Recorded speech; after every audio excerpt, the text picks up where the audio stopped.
Alors, ils ont mesuré donc des utilisateurs aux États-Unis l'autonomie du modèle Y à 96 km/h sur autoroute.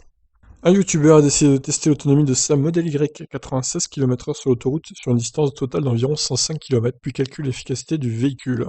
Alors, en attendant du coup de l'avoir chez nous en Europe, bah, ça peut être très utile comme information si vous comptez acheter ce véhicule. En septembre, le youtubeur What Drives You avait déjà réalisé un test similaire d'autonomie avec sa Model Y. À l'époque, il avait conclu que l'autonomie du véhicule était d'environ 539 km, si la voiture roulait à une vitesse constante de 96 km/h sur l'autoroute, ce qui n'est bien sûr pas possible en conditions réelles.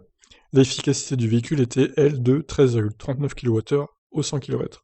Oui, bah surtout chez nous, hein, l'autoroute c'est 130 km/h, donc je vois mal les gens se caler à 100 km/h pour économiser l'énergie.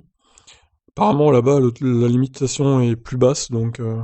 Dans le nouveau test, What Drives You a constaté que l'autonomie du véhicule était moins bonne que sur son test précédent. En effet, la voiture aurait désormais une autonomie de 524 km contre 539, le premier test.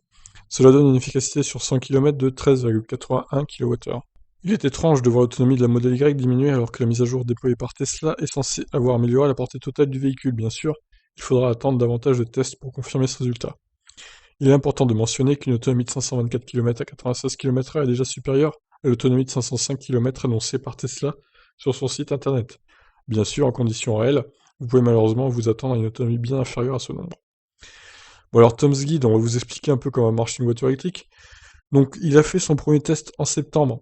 Là, on est fin novembre, donc j'imagine que la météo du coup est plus froide là-bas qu'en septembre, un peu comme ici d'ailleurs. Donc ça peut expliquer hein, la différence de la consommation plus élevée. Et c'est pas forcément une perte de la capacité de la batterie, faut pas tout de suite crier au complot. Voilà, donc 524 km en fin novembre, je trouve que c'est déjà très très bien. Et c'est bien sûr supérieur à l'autonomie EPA annoncée. Et même à l'autonomie WLTP qui est bien de 505 km, j'ai revérifié. Donc on est bien, on est plutôt bien, donc si vous voulez acheter ce véhicule, pour le coup, attendez-vous à une autonomie supérieure à 500 km facilement, pour la version long range du moins. Je vous laisse réagir. Ciao ciao.